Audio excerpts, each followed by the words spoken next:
Hello, friends. Craig Ballard, Jays Talk, kicking it as per usual, loving the walk-off with Scott and Adam. Good morning, sir. How goes it? Living the dream. We got 2 out of 3 from Baltimore, which I guess is something to celebrate. I guess, eh? Not inspiring a lot of confidence, but they got those 2 wins, and they got 2 against Detroit, and this team is still somewhat in it. My lack of enthusiasm, I mean, they've got a big mountain to climb here, but September 3rd, and they're not out of it, going into a big series here against Oakland. Good morning, everybody, and welcome to the Walk-Off. I'm Scott Belford, joined, as always, by Adam Mack. We have started separating our news portion of the Walk-Off and our guests. Now, what we're going to do today is go back to the old format a little bit here because we had Craig Ballard of Jays Talk from TikTok, a great little channel there. If you haven't checked out it, he has some fantastic Jays content, and it's daily, so that's fun. So we're going to throw to Craig here shortly because we had him on the show yesterday, and pretty much because it was an off day, we just talked everything that we would talk right now, so we figured instead of being redundant that we would just go to our guest. Of course, all of our guests are brought to you by YourRate.ca. Darren Brown, the mortgage broker, sure to help you get into that mortgage that you're after, whether you're looking for a new mortgage or to re-up on your current one. YourRate.ca is to how to do it safe, online, COVID-free, and paperless. Darren Brown, always good to help you out. All right, so we should just throw to him now, I'm guessing, eh? We'll give the socials and just go right into it. Yeah, we dove into everything with Craig. Great talk. So let's just jump to it. Okay, sounds good. So you can follow us on Twitter at Walk-Off Podcast. You can follow us on Instagram, the Walk-Off Podcast. And of course, all of our guests and all of our news stuff is on YouTube. And you can get us wherever you get your podcasts. All right, everybody, enjoy. Cheers. So thrilled to be joined by today's guest, Toronto Blue Jays content creator, his TikTok Jays Talk account. Honestly, just a joy to tune into here. Craig Ballard, welcome to the Walk-Off, my man. Thanks so much for taking the time. Gentlemen, thank you so much for having me on. Are you kidding me? This is my pleasure. I'm my debut on the Walk-Off, and I'm about to spend part of my day talking Blue Jay baseball. That's a yes, please. Oh, yeah, just a win right across the board. Hey, we're excited to talk some Blue Jays with you. And first off, man, honestly, really enjoy Jays Talk. Brevity is definitely an art form, and you are nailing it, my man.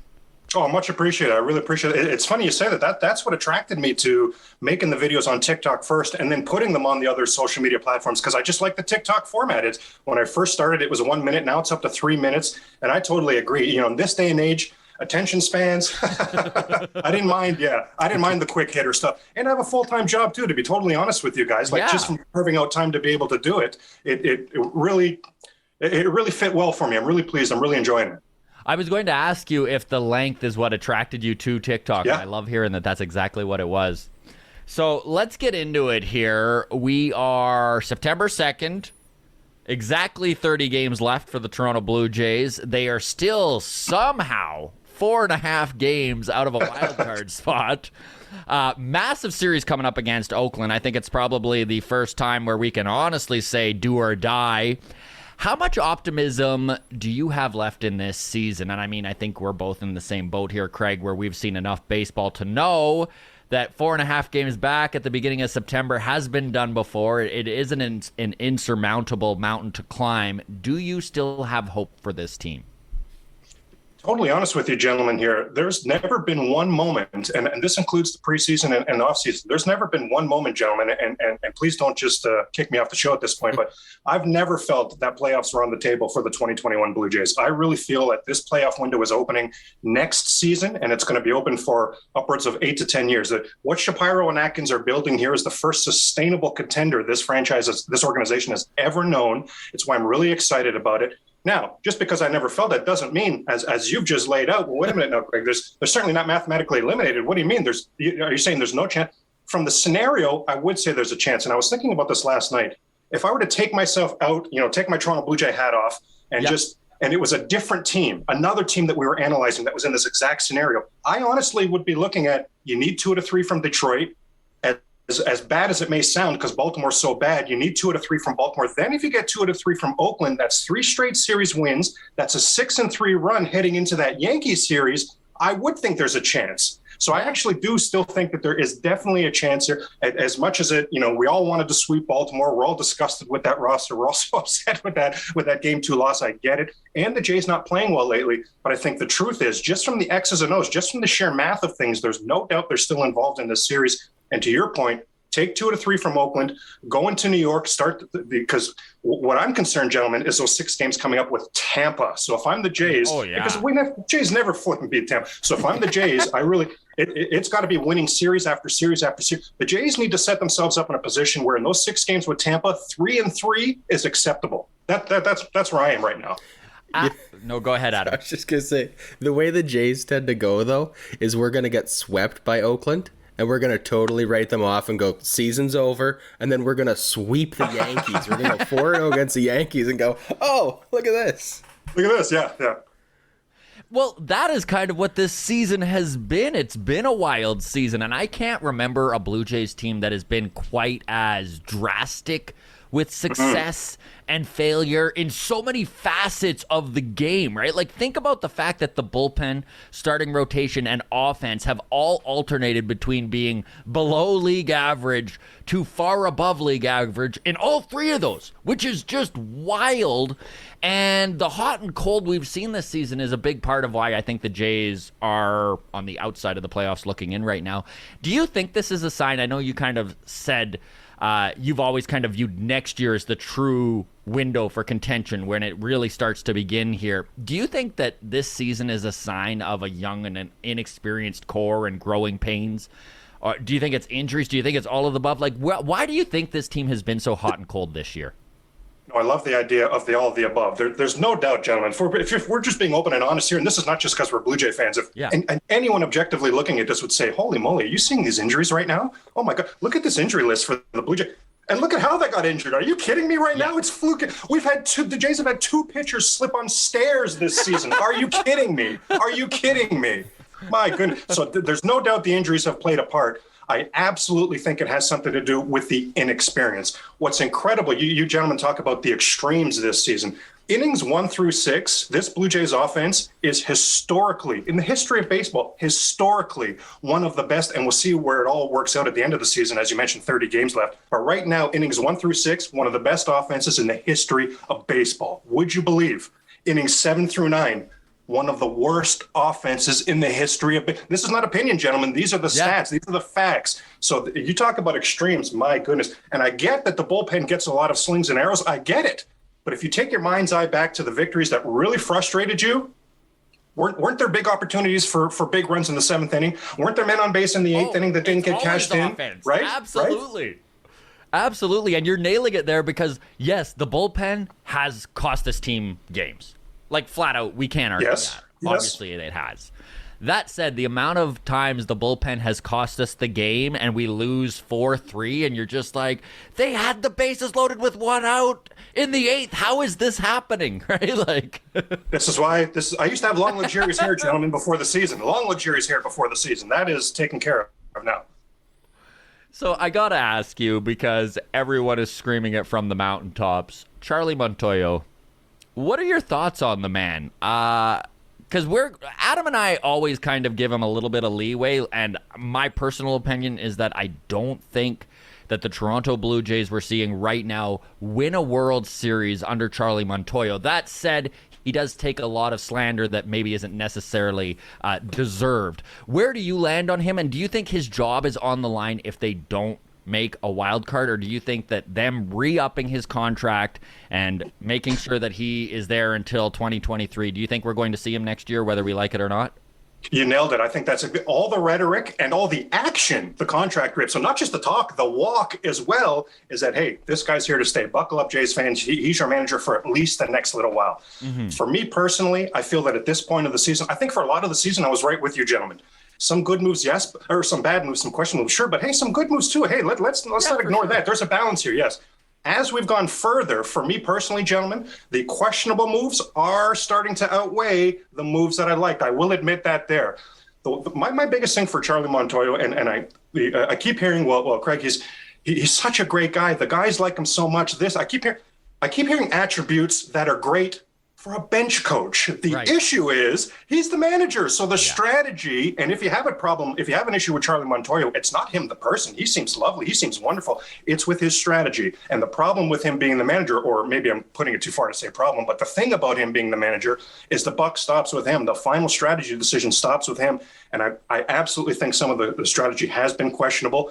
For me, I'm really interested because when you hear the Keegans and the Gregors, when you hear the beat writers that follow the Jays, they seem to paint a picture and tell a story that, well, Craig, that was Montoyo making that decision in that moment. Yeah, but can I tell you something? That was all with the backing of the front office. That was all a move the front office would agreed with. So that's why I'm a little bit torn on this, and leads me to your original point that, Craig, do you think this guy is going anywhere? I really don't.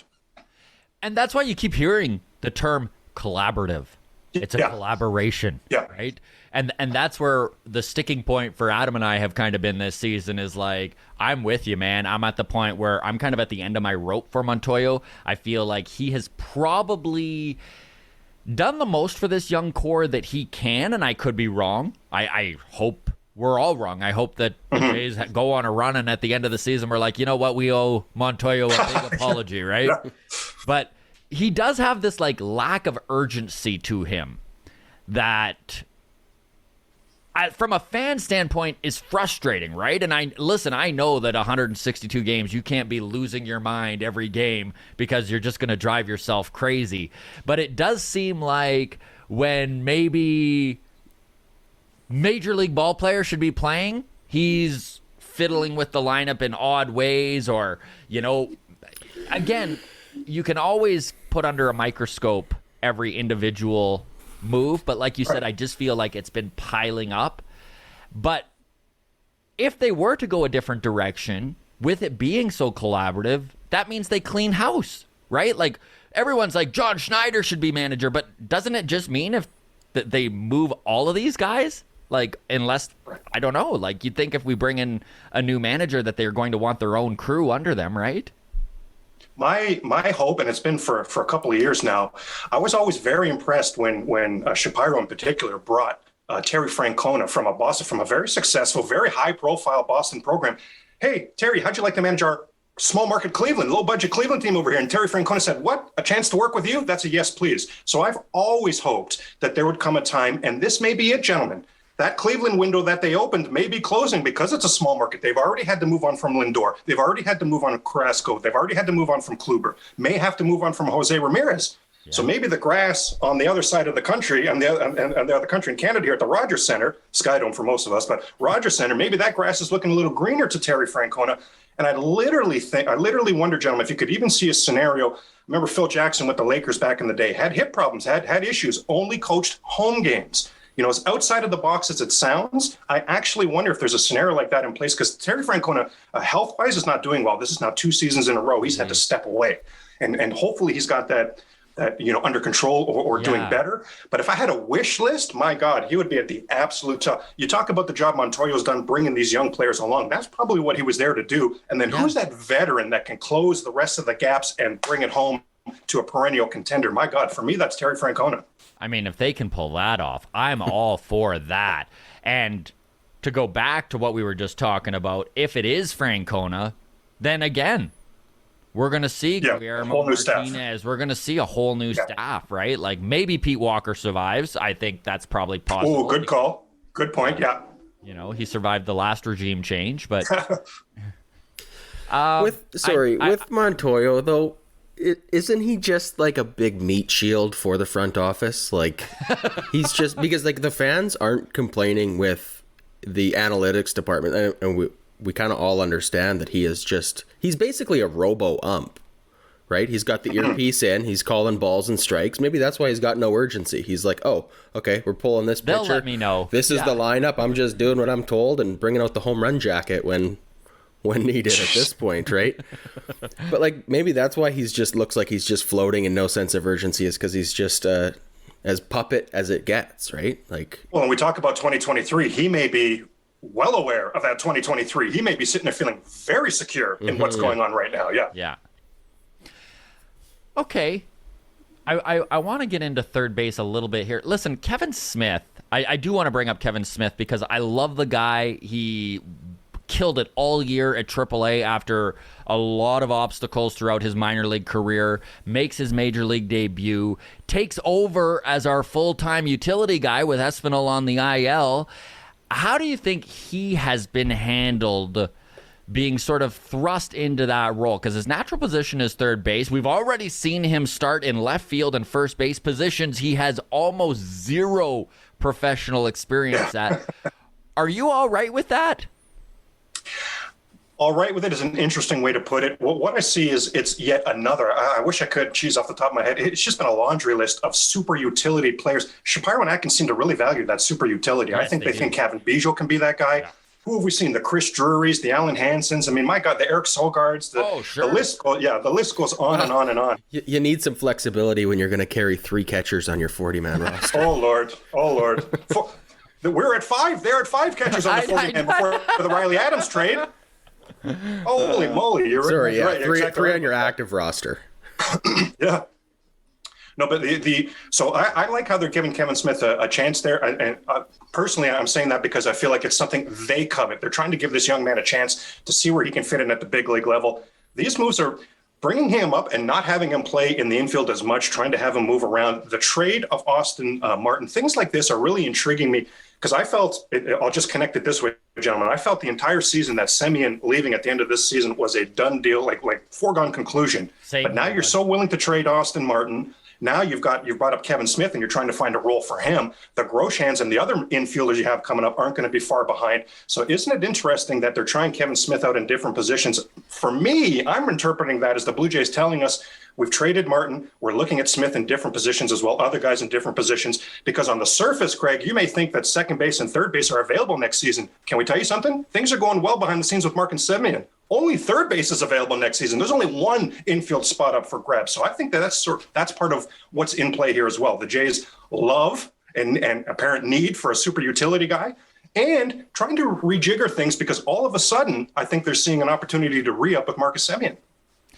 I think you're onto something there. And while we're touching on third base, Kevin Biggio, man, I feel for the guy. He has had a rough season production-wise, a rough season health-wise. He's struggled to stay on the field, and now he just found out that he's done for the remainder of the season. And Adam and I have always been big Biggio guys, so we may be a little biased here. Where are you at on Kevin?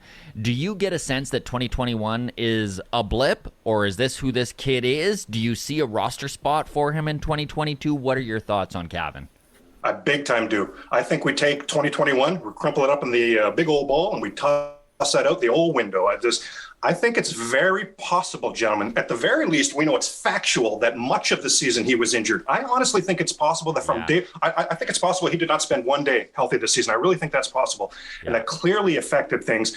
We've seen when he's on what his potential is, and what's badly needed. We see at bats for Dickerson right now. We see at bat. I mean, they brought in a Gregor Polanco. They're going to try him. They're desperate to inject some left-handed goodness into that lineup. But that can be a guy like Biggio. Gentlemen, I love the idea of Biggio hitting ninth in this lineup with that on-base percentage and turning that lineup back around, coming off a walk from Kevin Biggio. That's a yes, please. That's a yes, please. I absolutely think there's a roster spot. I absolutely think there's value for Kevin Biggio going forward. And I see what you guys are saying. It feels like a lot of the fan base has done the opposite. We've crumpled up. It seems like they're embracing 2021 as if that is who Kevin Biggio is. Right. And I just can't agree there. And I think we saw a little sliver of it, too, when he first came back from his original stint on the IL. And all of a sudden, and what stood out to me, and I think you're going to agree with this here, on-base percentage all of a sudden goes right back to where we have known him to be. Yes. Which I think his lack of plate discipline is what threw everyone this season. But you know what? When you're injured and you're compensating for something, like he had his hand problem, he had his elbow problem, like he continues to those upper body injuries, man, the swing is such a one tiny little thing off and you're screwed, right? Like it's such a game of centimeters and millimeters. Exactly. The hardest thing to do in sports is square up that baseball. And if I'm Kevin Biggio, I'm thinking to myself, 2021 didn't happen. I hit a home run at Houston in front of my family. That was glorious. That was wonderful. But wow, isn't it odd? That's the only thing that happened in 2021. Let's move on. I would just turn the page if I'm Kevin Biggio. And you feel like this front office has enough confidence in him that he doesn't need to do anything spectacular spring training next year, right? There's a spot for him waiting for him, right? I really think so, especially, gentlemen, going back to the previous conversation, this regime seems to love the idea of a super utility guy, and I just think that Biggio absolutely could fit that bill. And, of course, what if there is no Marcus Semien re-up? No panic. We can slide Kevin Biggio right in there right now. He could be an everyday second baseman. Yes. No worries. Do you think they're going to bring in an outside candidate for third base? Like, with Biggio being such a utility guy, so let's break this down just a second here, because I do want to just see where you land on this. If you had to bet money, do you think that third base is dealt with internally? Do you think that it is a trade on the table? Do you think they go out and get a free agent? And then on the other hand, if you just could have it exactly the way you want, Craig Ballard gets to choose who's playing third base for the Toronto Blue Jays next year, what route would you take? I so badly, and I wonder if we traded some of the prospect capital for this, but I really want Jose Ramirez to be the third baseman going forward for this Toronto Blue Jays. Talk about a switch hitter. This lineup's completely bereft of switch hitters. No switch hitters. You talk about the flexibility he brings. He's just so darn good. Him and Vladdy as the leaders of that clubhouse, forget about it. You think it's a fun clubhouse now? Believe it or not, Jose Ramirez would even take it to another level. It would be outstanding. I think the unity on the team, I think there's so many intangible things that Jose Ramirez would bring that are through the roof. But I do think they're going to kick a lot of tires. Gentlemen, let's remember, for me personally, I think if I'm the Blue Jays, I'm shopping all three major league catchers this offseason, and I'm looking to see what the best deals I can get for two of them, to be totally honest with you. And then I bring in a veteran, whoever's left standing when the dust settles, and I bring in a veteran catcher to be the placeholder until Marino gets here as the everyday a catcher. And I wonder if one of those guys, even a Kirk, who I love, but I wonder if one of those guys could fetch a really good third baseman in return. I don't mind the idea of throwing money at the problem, especially if you're not going to re-up with Semien. Then let's spend some of that money in the infield. Hello, Nolan Arenado. Can we get into those sort of conversations? So if I'm the Blue Jays, if by default I end up with in-house with the Espinal, maybe platooning with the Biggio, or however that shakes out, it's probably not the end of the world. I'm probably not devastated. Yeah. But trade and free agent, throwing money at the problem is my first preference. So for you, you say go out, spend some money, and solve the problem. But if you could choose, you want Jose Ramirez. Yes. That'd be my first and foremost.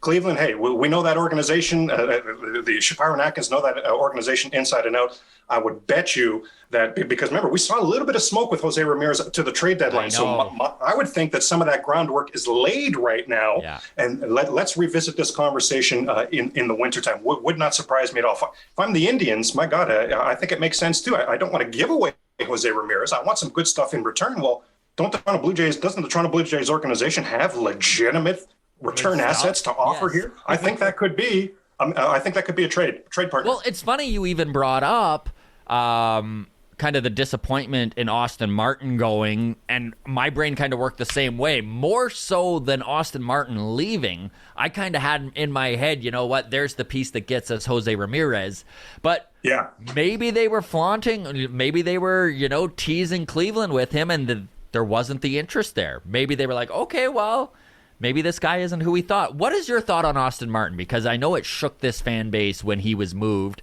And one thing that Adam and I drove us nuts is, 2 days after Austin Martin was moved, all of a sudden the Blue Jays fan base was like, you know what? He has no power and he wasn't that good anyways. He's a bum. Where are your thoughts on Austin Martin, and what do you think the front office saw in this organization right now that made them feel like they could move on from him? That's a great question. I think one of the main things that with the Austin Martin to keep in mind, sort of an under the radar fact about him, is he landed in the Blue Jays' lap. There's no possible way, sitting at 5 overall, that the Blue Jays thought they were handing in their card and it was going to say Austin Martin on there. Are you kidding me?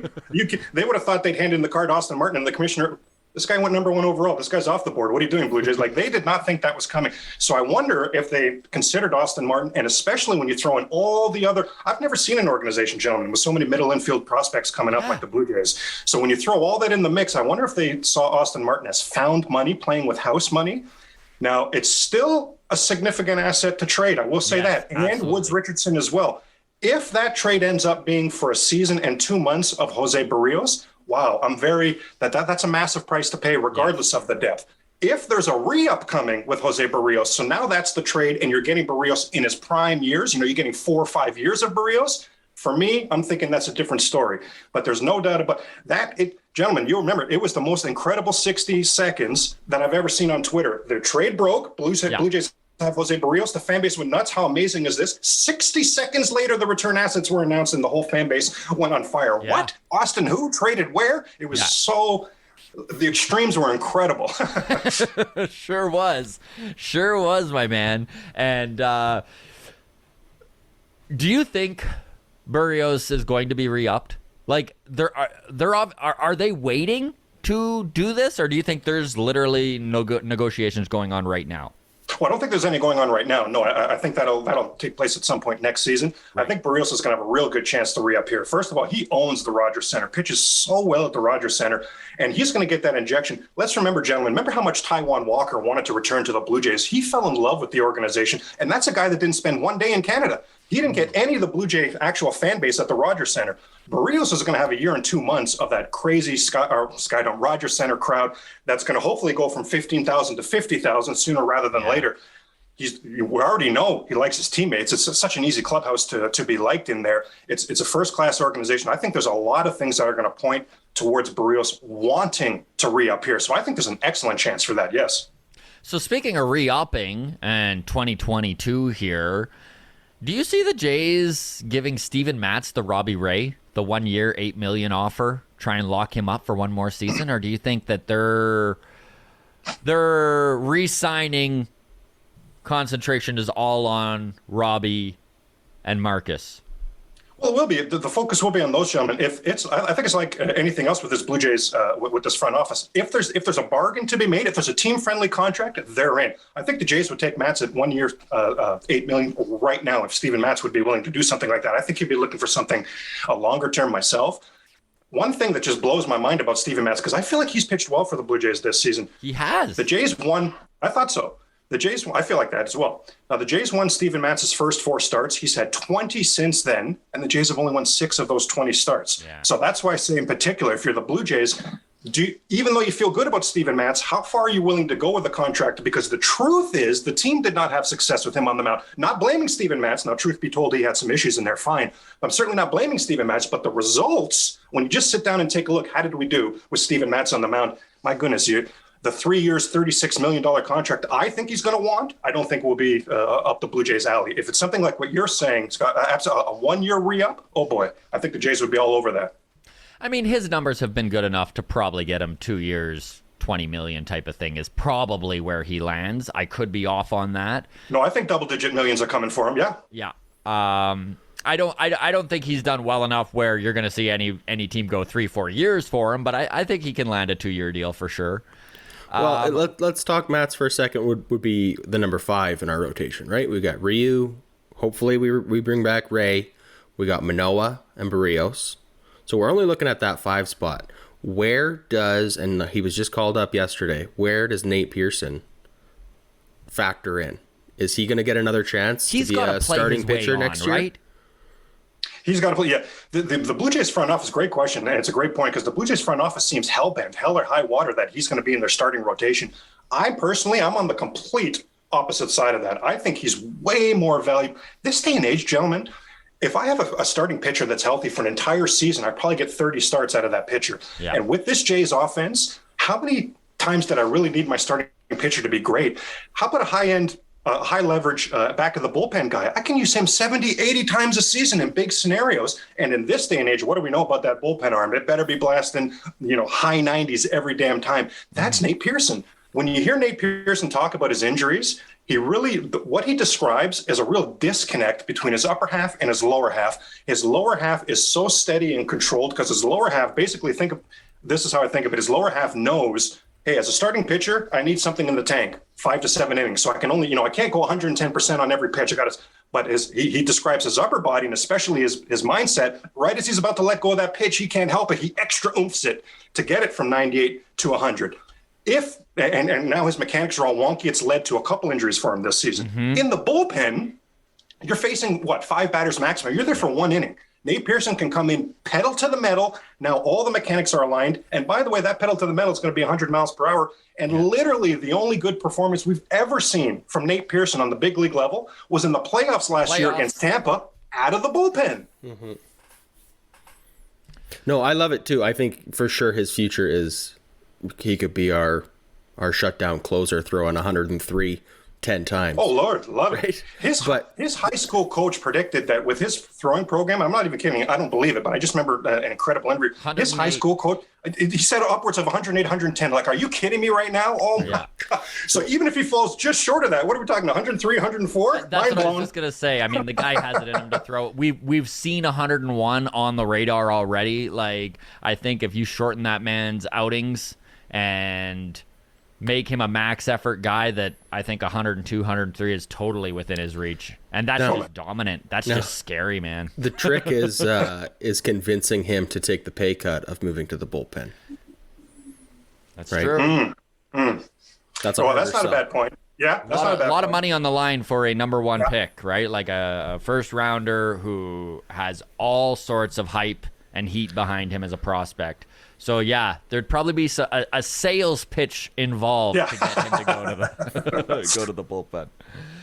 Speaking of guys with all sorts of hype and prospect acumen, Vladdy has put it together this year, buddy. If you had to guess what his home run total will end at the end of the year, him being at 38 now, where do you think he finishes? 39 now. 39 now, that's right. Oh, 39. No, sorry. I thought you were predicting 39 for the final. I was about to pass out. I was about to faint. Oh, my goodness. What just happened? Okay. I'll say another 10, another 10 or 11. So I think it'll push. I could see that. I could see that. Just because what have we seen from Vlad the last little while? Yes, the home runs have been back, but really that's the result. We've seen better approaches at the plate from Vlad, I think, recently. What did we see from him all season long? Just a complete attack mode, coming up to that plate with such an understanding of how this pitcher wants to get me out. So I can look for this pitch right out the gate in this location. And he's been so good at being aggressive with those pitches. Lately, like before this good run he had, the struggles that he was having, I found he was really getting away from that. I found he was really back to expanding his strike zone. And as good and as special as I believe Vlad is, when he's willing to expand his strike zone, he's another hitter, guys. We've seen this with Teo. Yeah. When Teo makes you come into the strike zone, he's outstanding. When he allows himself to be willing to expand his strike zone, he's an easy out. That's putting it too tough, but he's a gettable out, right, gentlemen? I think we would say that. So same thing with Vladdy. When he forces that pitcher into the strike zone, my God, that bat coming through that strike zone, that whip, that controlled violence that he brings that bat through that strike zone, it's absolutely gorgeous. And it's so funny, gentlemen, the apple has fallen from the tree on this one, guys, right? Because Vlad Sr. never saw a pitch in his life that he didn't like. Vlad Jr., when he's on, he's waiting for you to come in that strike zone. And his defense improvement really shows. Oh, my goodness. How important it is to him to be a great ball player. Because defense is such an easy element to ignore as a 22-year-old kid with a bat like Vladdy's. And the amount of work and effort he put in to become an exceptional first base. And I don't even feel weird saying exceptional. He's an exceptional first baseman. He might not be Gold Glove, but I bet you he's a top 10 guy in the league. Well, when we started at the first half of the year, I know Scott and I were both making claims that Vladdy should be getting Gold Glove consideration. I think since jokingly at the time. Well, I was a little more serious about it than you, but since then, I mean, we've seen him struggle with some over-the-head deep pop flies. He can't seem to make that basket catch that we would like to see.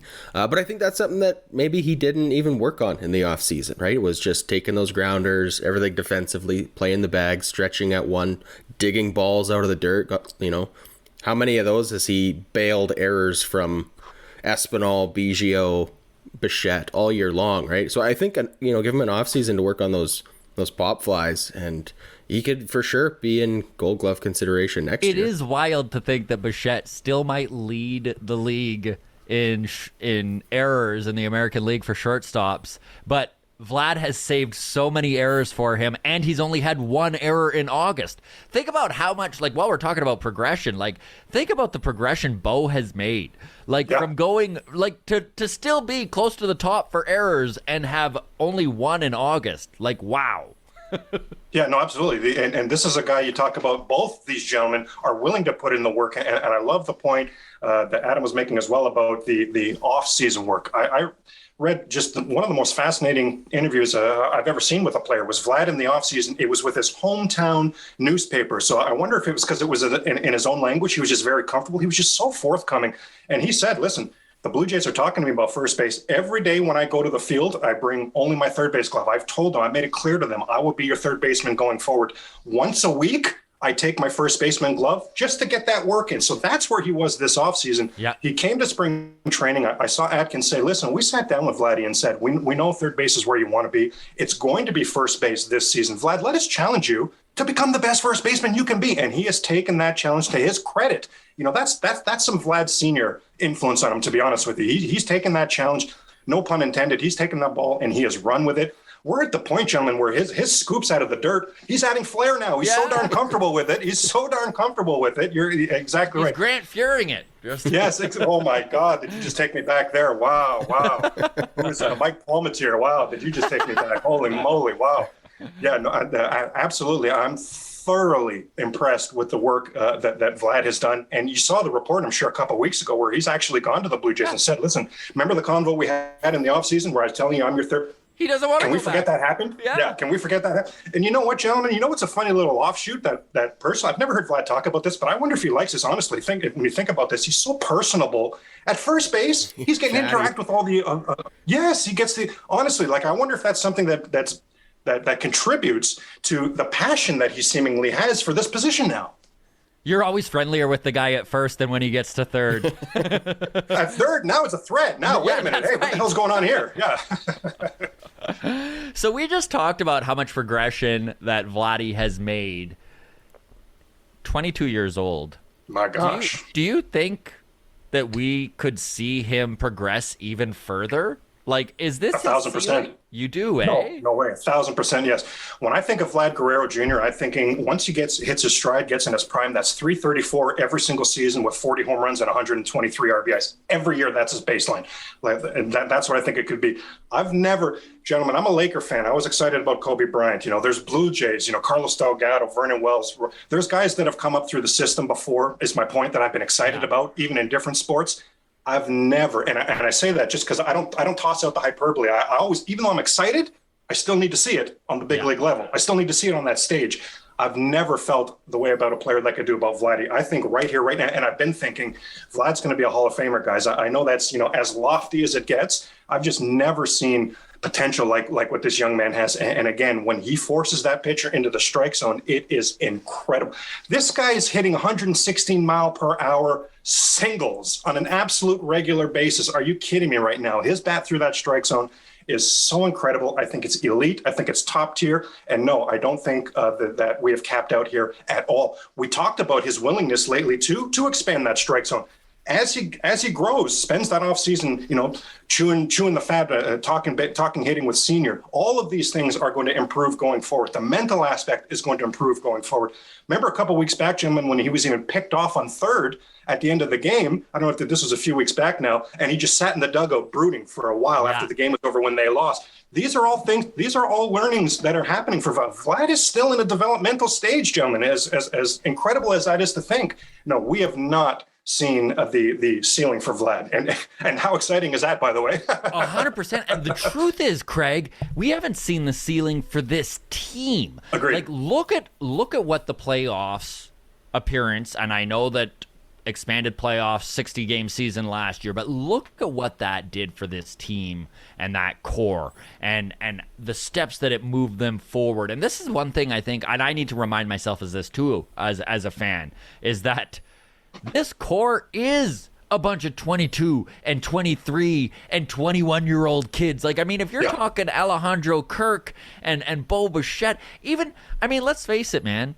Teoscar Hernandez is the seasoned veteran at 28 years old, right? like, besides the two veteran free agents they brought in Simeon and Springer, this team is a bunch of kids in their early to middle 20s. Where do you see this next year? Like, we're going to see progression, aren't we? It's literally why playoffs were never really on my mind in 2021. For me, the paramount for 2021 was the development of this young core. Work out these bugs, work out these learning curves so that they are ready to have that playoff window open as early as 2022. It's opening in 2023 come hell or high water. That I can guarantee you right now. But I think it can open as early as next season. And the learnings from last season and this season are going to serve this team very well. We're just weeks removed, Jen. It was just weeks ago where Bo and Vlad passed their 162 career games. I know, it's crazy. My God, this is such a young core. Honestly, gentlemen, I wonder if we can even throw Lourdes in the mix there. Like, what's he in his mid-20s or something as well? Yeah. He's not He's elderly. Also, absolutely. Yeah, there you go. Yeah. So that's absolutely the and waves coming too, right, gentlemen, that we can be excited about. The Morenos, there's a lot of different waves coming. So the team, I see the Blue Jays, what they're building right now as like Tampa Bay. Now, Tampa Bay does such a good job drafting and has an organization that's developing players. Now, with the Rays, once those players get to their big contract, they have to move on from them. There's the advantage the Jays have, because the Jays are going to be able to re-up with some of these guys. See, Tampa, as soon as Chris Archer is expensive, gone. Like Blake Snell, gone. You know, they have to make moves like that. The Blue Jays, I think, again, sustainable, building that core, but going to be able to add with payroll as well. So I think the Blue Jays can build something that's Tampa Bay plus. And for me, that excites the heck out of me. I hate Tampa Bay. They drive me absolutely nuts, but I got just, my God, gobs of respect for that organization. It's an exciting time to be a Blue Jays fan. And yes. even just to go back to this year, I think that despite how disappointing it is to a lot of fans that they're 4.5 games out of a wild card spot right now, they are still in somewhat contention. They're playing important games in September, and the experience that goes along with that for this core is something that they haven't dealt with before, and I think it's only going to increase their chances next year. Couldn't agree more. And gentlemen, what I'm being reminded of here is, you think of the 92, 93, that's the heydays. That's the two World Series championships. What people will forget is by 94, so the very next year, the Jays are one of the worst teams in baseball. And then from 93, when they won the World Series, to 2015, when they made the playoffs, that was the longest playoff drought in North American sports, right? It was the Jays. So of NHL, NBA, and NFL, and Major League Baseball, the Jays, because 92 and 93, Dave Winfield's available, cut him a check. Jack Morris, cut him a check. 93. Paul Molitor, cut him a check. Dave Stewart, cut him a check. What's that? The Padres can't afford the re-ups coming with Joe Carter and Roberto Alomar? Send them. The California Angels can't afford Devon White? Send them. That was the Blue Jays spending all the money in those years. And what we saw, it's the heydays. Thank you. The banners, thank you. Yes. But it wasn't sustainable. Not sustainable. And that's what Shapiro and Atkins are building here. You say it's an exciting time to be a Blue Jay fan. I don't know if any of you gentlemen have kids, but or at least if our friends have kids, our friends' kids are going to grow up wondering, what was Uncle Craig always complaining about the Blue Jays for? I don't get it. These guys are in the playoffs every year. These guys are so fun. I don't get it. There's a new wave coming. I'm here for those years, buddy. Yes. I can't wait. Yeah, my daughter's 10, and she really fell in love with Vladdy at the Home Run Derby 2 years ago. Oh, beautiful. So that was a great time for her to really dive into baseball. So. Yeah, she's going to wonder what Dad was complaining about all these years. Exactly, stinking Blue Jays. One thing I want to ask you about: do you think that this core is the kind of core that can get a new stadium built in Toronto? Oh my goodness! Wow, did you just hit me with a banger there? I've never considered that. Wow. Jeez. Reason I ask is Buffalo Bills have just announced their plans to build a new 60,000 seat stadium in Buffalo. That's a fan base that, like, Bills almost moved to Toronto a few years ago. Yeah, true. Right? But now they've got a window where they've got a real quarterback, the fan base is energized, and they are making the most of the opportunity, right? They have public support behind taxpayer dollars. Now, we see the same thing in Toronto.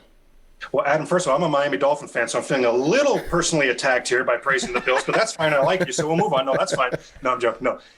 You know what, gentlemen? I'm just thinking from a location standpoint, I wonder if it would be more renovations than new stadium. And you know what really struck me a couple weeks ago? I don't know if you saw, Bo Bichette was waxing poetically about the Rogers Center. He says, hey, people seem to have problems with it, this, that. Can I tell you something? The players love it. So I don't know if it's really on the front burner, but you're reminding me, Adam, because wasn't there a story in the offseason, right? No, you're right. You blew my mind with that question there.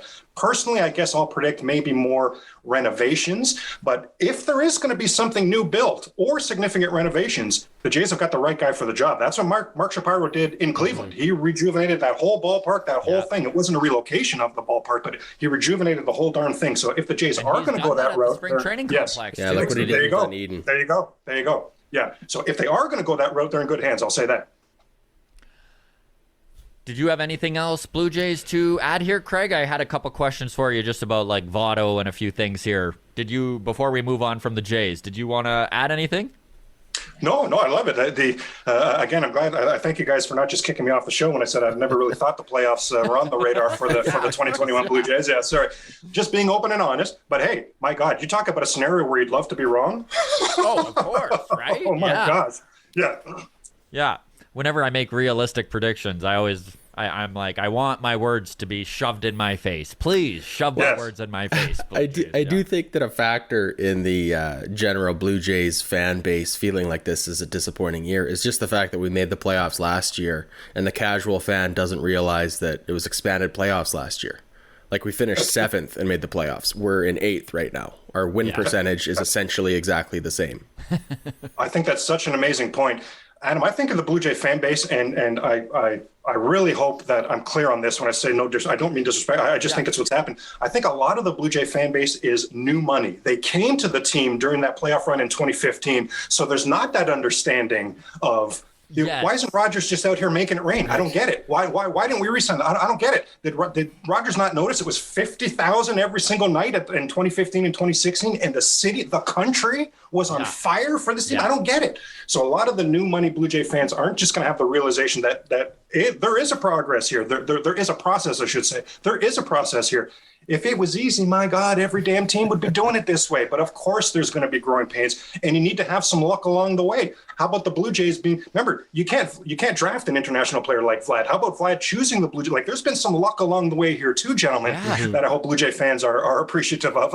Also, Marcus Semien. Marcus Semien could have gone anywhere for his Prove Me contract. He chose the Toronto Blue Jays. There's Robbie Ray, remember, he was the first free agent right out the gate. People couldn't believe there was a move today in baseball. And what? The Jays signed what? Remember, they signed him right away. Yeah.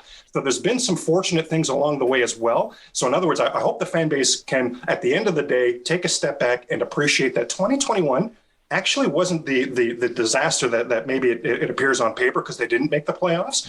And my God, how many fan bases right now? How many walk-off podcasts, in Philly, all across, you name it, would wish that they had the disappointing 2021 that the Toronto Blue Jays had. Absolutely. By the way, No, it's a very good point.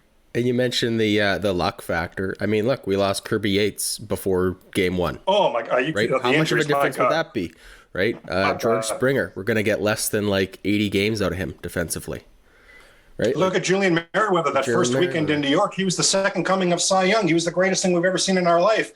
And then by the time that weekend ended, he was already injured and everything had already fallen apart. David Phelps. Like, listen, just huge. Like, you know what? Like, it's huge. So funny. Like, they had contingency plans for if there were injuries. They just didn't expect to be down to like plan F. Right? No, literally, I'm so glad you brought him up. That's way under the radar for me is the time that David Phelps, having him go. He's one of 2 injuries this season. You talk about the bad luck. He's one of 2 injuries this season where the last out was recorded, go to commercial, come back from commercial, and all of a sudden there's a Blue Jay walking off with the trainer's arm around him. You're like, what the heck just happened? And that was at Tampa, by the way, as well. House of Horrors for the damn Blue Jay. Anyway, absolutely. The versatility that David Phelps would have brought, I absolutely guarantee many of these bullpen-blown games along the way would not have been that case. You can run David Phelps in the 7th, 8th, 9th. He's so versatile. I'm really glad you shouted that out. That was a huge loss. Yes. That was a huge loss. And that was another thing that I think a lot of us forgot about the bullpen is that in April they were dominant. My God, Tyler Chatwood was killing it. What? 100%. 100%. He was killing it. Not only that, if you think about the injuries that were happening in April and how we were just like, how is this bullpen surviving on next man up like this? Yeah. It's because it was a well-built bullpen to start with. Now, Yes, of course, absolutely. you start shedding those high leverage options away, and all of a sudden you're like, oh my God, like we've got to depend on Tyler Chatwood after they've removed the sticky stuff and he's struggling. Like, Ooh, yeah. like Yeah, no, absolutely. That's a great point. Adam talking about what bad luck that was. Mike, honestly, I don't even think this is my Blue Jay fandom hat on. I think I could just be objective here. I've never seen a season with injuries like this. And to your point, Scott, that was the domino that started it all. News about Kirby Yates. What's this? Oh, crap. Yeah, that's where it all started. Yeah. Yeah. Okay. Before we let you go here, Craig, and number one, thank you so much for taking the It's time. been a lot I of really fun. have enjoyed chatting ball with you, buddy. We'll have you back pleasure. anytime here. Before I do let you go, though, I do wish to talk a little bit about Joey Votto, because the man at 37 years old has reinvented himself as a ball player. He has become a power-hitting first baseman when, if you just go back 10 years ago, he was for average, I mean, not that he didn't hit home runs, but, you know, he hit for average. He was a high on-base percentage guy, great glove at third. Do you think it's possible that we see Joey Votto as the third Canadian to enter Cooperstown? Wow, geez, you guys are hitting me with some bangers here. I really think that what we've seen this season will have to continue, to be totally honest with you. Yep. Now you've got an amazing story, because now you've got a player for so much of his career was good defensively, was a good leader in that clubhouse, and was a good hitter, and then reinvented himself. Look what he did in the second half of his career, actually became a prolific home run hitter. And might I add, gentlemen, especially if it continues the way this season has, because in the past we've seen Cincinnati fade in the second half. Yeah. What have we seen Joey Votto do with this team this season? He's led them on a playoff charge, a very unlikely playoff charge. So if Joey Votto is not only going to be this level of hitter going forward, but it's going to be contributing to a perennial playoff contender, well, that's just going to have him in the news cycle all the damn time. You know how we Canadians are about our CanCon, right? So we'll be hyping him up big time. That's the sort of momentum that I could see propelling him into a Hall of Fame conversation. So You know I what wouldn't want to else could see really more of help it. him? What's that? DH in the Hello. National League. Hello. Right? Do you have an American League team in mind? Do you have an American League East team in mind from Toronto in mind? And there's a left-handed bat, Scott, by the way. There's a left-handed bat. Hello. Yes, sir. Yes, sir.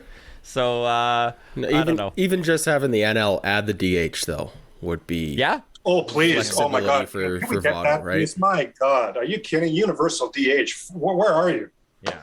That was the only good part about COVID last season. That was the only good part about that season. Yeah. Yeah. Yeah, all these rule changes they did, I'm really not into any of them. But the universal DH, like, I don't understand the joy of watching pitchers swing the bat. I don't get it. And I know that I am biased because I'm an American League fan, have followed the Jays all my life, and when the Expos left in 2001, I pretty much stopped watching National League baseball. So I'm well aware this is a me thing, but I don't get it. I don't get the appeal. Look in our own division. Look in the American League East. The DHs are Nelson Cruz, Giancarlo Stanton. Who am I missing here? George JD Martinez. Are you kidding me? There's people you'll pay to go see. When have you ever looked at Twitter and said, "Oh my God, did you guys see that double switch last night in the Padres game? Hell, oh my God!" No, there's nothing exciting there. I don't buy the whole strategy thing. And for me, not only does it take the number 9 hitter completely obsolete, but same with the 8 hitter. If I'm a pitcher, I'm just going to pitch around the 8 hitter. I couldn't care less who he is because I know I've got a sure out coming up in the pitcher coming up. So my God, universal DH, please. 100% agreed, my man. Thank you so much for joining us. Check Craig Ballard out on TikTok, Jays Talk. Of course, what's your Twitter handle, my man? Craig Ballard 77. So CraigBallard, and then the number 77. Craig is a joy on Twitter as well. Follow him there. Thanks again, Appreciate my man. Take care. Gentlemen, what a pleasure. What a pleasure. Thanks, guys. Thank you.